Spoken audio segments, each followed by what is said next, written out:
स्कूली छात्र छात्राओं को लोकतांत्रिक देश में चुनावी प्रक्रिया एवं चुनी गई सरकार द्वारा किए गए कामकाज के बारे में जानकारी देने के उद्देश्य से स्कूल में डमी लोकसभा चुनाव प्रक्रिया कार्यक्रम आयोजित किया गया, जिसमें सैकड़ों छात्र छात्राओं ने मतदाता के रूप में अपने अपने प्रत्याशियों को मतदान किया। वहीं प्रत्याशियों ने भी चुनाव की तरह ही प्रचार प्रसार कर छात्र छात्राओं को अपने हित में मतदान करने की अपील की।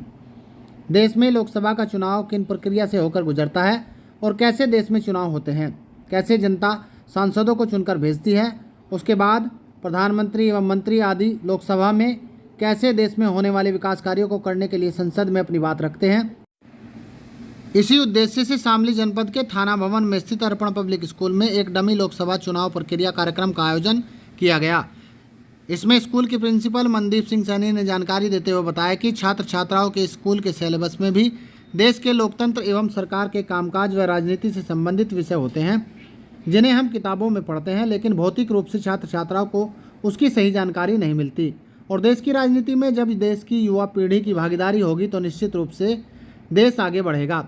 वहीं चुनाव को लेकर सरकार चुनने की प्रक्रिया में चुनाव आयोग भी मतदाताओं को जागरूक करने के लिए समय समय पर कार्यक्रम चलाता है। इसी क्रम में हमने स्कूल में कक्षा 9 से कक्षा 12 तक के विद्यार्थियों के लिए एक डमी लोकसभा चुनाव प्रक्रिया का आयोजन किया, जिसमें स्कूल के ही कुछ बच्चों ने प्रत्याशियों के रूप में अपना नामांकन किया एवं छात्रों के बीच जाकर चुनाव की तरह ही अपने द्वारा कराए जाने वाले कामकाज का प्रचार प्रसार किया।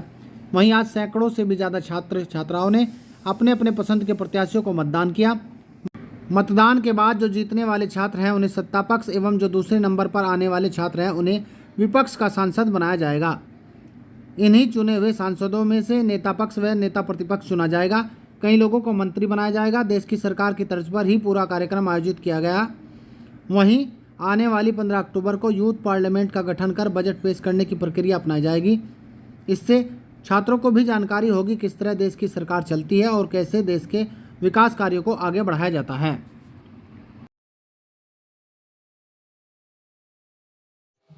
कल हमारे स्कूल में एक कैंपेन हुआ था जिसमें हमें जो कैंडिडेट खड़े हुए थे उन्होंने हमें बताया था कि वो क्या क्या करेंगे, तो जिसका हमें सबसे ज़्यादा अच्छा लगा कि वो ये सब चीज़ें कर सकता है और जो हमारी स्टडीज़ में हेल्प कर सकता है, उसको देख के हमने ये वोट डाला। हमने सबसे पहले तो ध्यान में रखा है कि जो जिस कैंडिडेट को हम वोट दे रही हैं वो जो हमारी नीड्स हैं और जो हमारी विशेष है उन्हें फुलफिल करेगा, जो हमारी प्रॉब्लम्स हैं वो उन्हें हायर अथॉरिटीज तक लेके जाए और उनका सोल्यूशन भी हो। और जो हमारी सबसे मेन प्रॉब्लम है कि शिक्षा, क्योंकि उसके ऊपर तो बात जरूर होनी चाहिए कि पूरे देश में सब बच्चों को क्वालिटी एजुकेशन मिलनी चाहिए और बजट भी अच्छा बनना चाहिए और एम्प्लॉयमेंट। दूसरी सबसे मेन प्रॉब्लम है कि एम्प्लॉयमेंट भारत में बहुत कम है, तो जो नेता बने वो एम्प्लॉयमेंट पे भी ज्यादा ध्यान दे। वोटिंग का जिसमें कैंडिडेट ने भाषण दिया था, हम उस कैंडिडेट के भाषण से बहुत प्रभावित हुए। हमें लगा कि उसे बहुत नॉलेज है बजट और शिक्षा नीति के बारे में, इसलिए हमने उस बात से प्रभावित होकर वोट किया है, मतदान किया है। नेता ईमानदार और शिक्षित होने चाहिए जो सबकी मदद करे, और एम्प्लॉयमेंट जो बहुत ज्यादा उस पर कम है स्तर पर। इस क्षेत्र में आज सबसे ज्यादा लोग आए क्षेत्र में सर शिक्षा पर ध्यान देने की जरूरत है। शिक्षा के चुनाव हो रहे हैं और आज चुनाव में प्रत्याशी हैं, तो आपको क्या लगता है कि कितना आप लोग देगा?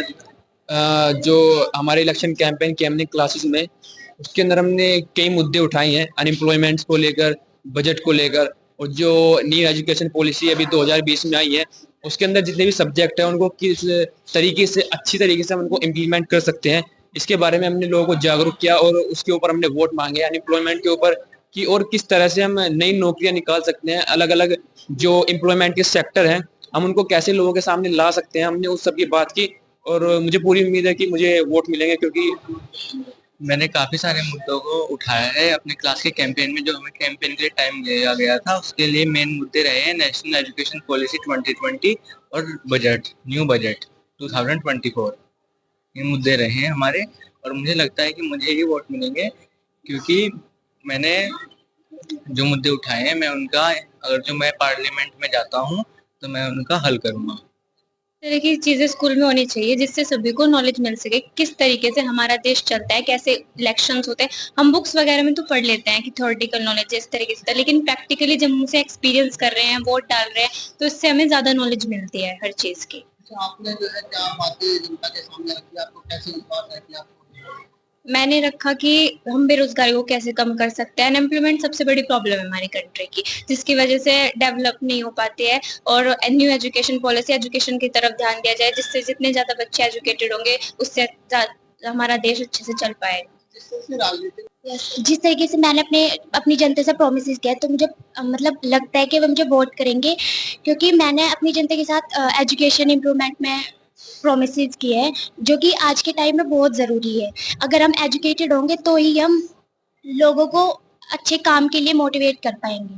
राजनीति में एजुकेशन का कोई कॉलम नहीं दिया गया है, क्या आपको लगता है कि इसका निवारण यस, एजुकेशन तो हर चीज़ के लिए बहुत ज़रूरी है, और आज के टाइम में हम अपनी अनएजुकेटेड पॉलिटिक्स देख सकते हैं, जैसे हालात आज के टाइम में, तो उसके लिए एजुकेशन बहुत ज़रूरी है। तो क्योंकि राजनीति जो होती है उसमें अधिकतर हम शिक्षा की कोई बात नहीं करते, लेकिन इसकी हमेशा करनी चाहिए, क्योंकि अगर इंडिया में अनएम्प्लॉयमेंट बढ़ती जा रही है तो उसको कम करने के लिए हमें एजुकेशन बहुत जरूरी है।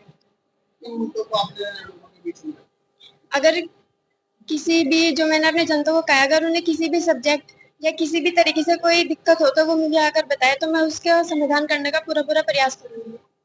अगर आप युवा क्रिया को लेकर कॉलेज में आयोजन कराया गया, इसको लेकर आपका जो ये आयोजन हमारे स्कूल में कराया गया है, इससे सभी लोगों को, सभी बच्चों को एक बहुत अच्छा संदेश जाता है। हमें जैसे कि डेमोक्रेसी हम थ्योरेटिकल तो पढ़ लेते हैं बुक्स में, लेकिन हमें उसकी प्रैक्टिकल नॉलेज होनी चाहिए। जैसे कि हम 18 ईयर्स के जब हमारी 18 ईयर्स ओल्ड हो जाते हैं तो हम वोट देते हैं, लेकिन उससे पहले हमें जब इसके बारे में मिल जाती है, शिक्षा मिल जाती है, तो हमारे पास एक बहुत अच्छा चांस रहता है हम अपने अच्छे कैंडिडेट को चूज कर सके, जिससे हमें चुनाव कंडक्ट करा है, जिसमें बच्चों को हम ये नॉलेज देना चाहते हैं कि एक डेमोक्रेटिक कंट्री में जो इलेक्शन कैंपेन्स होते हैं या फिर इलेक्शन की जो प्रोसेस होती है उसको कैसे कंडक्ट होता है, वो कैसे ऑपरेट होता है।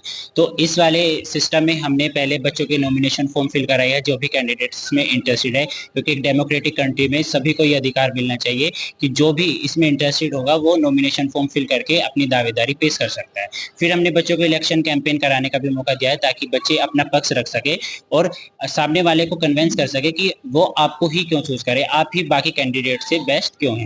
फिर हमने आज इसमें जो इलेक्शन पैटर्न फॉलो किया है, दैट इज पीआर सिस्टम। ये प्रोपोर्शनल रिप्रेजेंटेशन सिस्टम होता है, जो हमारी कंट्री में मेनली प्रेसिडेंट इलेक्शन या फिर राज्यसभा के जो इलेक्शंस होते हैं उनमें फॉलो होता है। इसके बाद जो भी बच्चे विनिंग कैंडिडेट्स होंगे वो एज अ रूलिंग पार्टी, और कुछ बच्चे जो अपोजिशन में होंगे वो पार्लियामेंट ज्वाइन करेंगे। वहाँ पे हम मेन 2 बिल पेश कराने के सोचे हुए हैं, जिसमें से हम एक डिस्कस करेंगे अबाउट न्यू एजुकेशन पॉलिसी, जो 2020 में गवर्नमेंट ने न्यू एजुकेशन पॉलिसी लॉन्च की है, जिसका हम मानते हैं कि बच्चों को इसके बारे में नॉलेज होनी चाहिए, क्योंकि ये स्कूल लेवल पे टीचर्स वगैरह या फिर गवर्नमेंट तो इसको इम्प्लीमेंट करा देती है, लेकिन बच्चे इसके बारे में अवेयर नहीं होते हैं। तो जब बच्चों को जब इस न्यू एजुकेशन पॉलिसी का पता होगा तो इसके जो पॉजिटिव रिजल्ट होंगे वो और भी ज्यादा आउटकम्स होंगे, वो जो ज्यादा अच्छे आएंगे। वहीं पूरे उसमें हमने 9 to 12 में सर ये रखी थी एक्टिविटी। इसमें हमारे 42 कैंडिडेट्स हैं और 500 से ज्यादा वोटर्स हैं। तो हमने पूरा प्रोसेस सर बिल्कुल ऐसे ही फॉलो किया है जैसे इलेक्शंस होते हैं, ताकि बच्चों को प्रैक्टिकल नॉलेज मिल सके कि एक्चुअल में देश कैसे चलता है, कैसे वोटिंग होती है। क्योंकि हम सिर्फ पढ़ा दें, उन्हें थ्योरेटिकल नॉलेज दे दें कि ये होता है वो होता है, तो उसे बच्चा समझ नहीं पाता। आजकल जो यूथ है उसको हर चीज चाहिए कि कैसे की जाएगी, कैसे होगी प्रैक्टिकली, तो उसको समझ आता है जल्दी अच्छे से। तो हमने वही करने की कोशिश की है।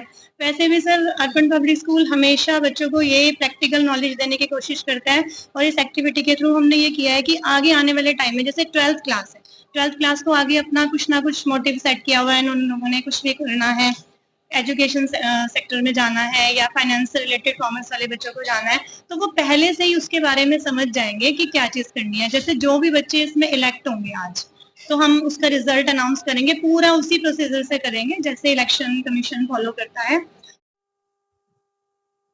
स्कूल में चुनाव की प्रक्रिया बनाने में थोड़ा क्या करें? बच्चों को सर पार्लियामेंट की, डेमोक्रेसी की प्रैक्टिकल नॉलेज देना हमारा पर्पस है इस एक्टिविटी के पीछे। क्योंकि डेमोक्रेसी के बारे में थ्योरी में हम सब बच्चों को पढ़ाते हैं, किस तरह से इलेक्शन होता है, किस तरह से सरकार बनती है, किस तरह से बजट पेश होता है संसद में। लेकिन हमारा उद्देश्य ये था कि इस चीज की नॉलेज बच्चों को हम प्रैक्टिकली दें। इसलिए किस तरह से इलेक्शन होता है, किस तरह से नॉमिनेशन फॉर्म भरे जाते हैं, किस तरह से कैंडिडेट्स जो है अपना मैनिफेस्टो रखते हैं जनता के आगे, वो सारी एक्टिविटी हमने करवाई है। और इलेक्शन को की भी हमने प्रैक्टिकल नॉलेज दी है। और अभी आने वाली 15 तारीख को हम डमी पार्लियामेंट का भी आयोजन करने जा रहे हैं, जिसमें अलग अलग विभागों के मंत्री भी बनाए जाएंगे विनिंग कैंडिडेट में से। लोकसभा स्पीकर का चुनाव भी होगा और 2 टॉपिक्स हमने रखे हैं जो स्टूडेंट्स से रिलेटेड होते हैं, एक तो है एजुकेशन और एक है बजट। उसके ऊपर बच्चे पार्लियामेंट में चर्चा करेंगे।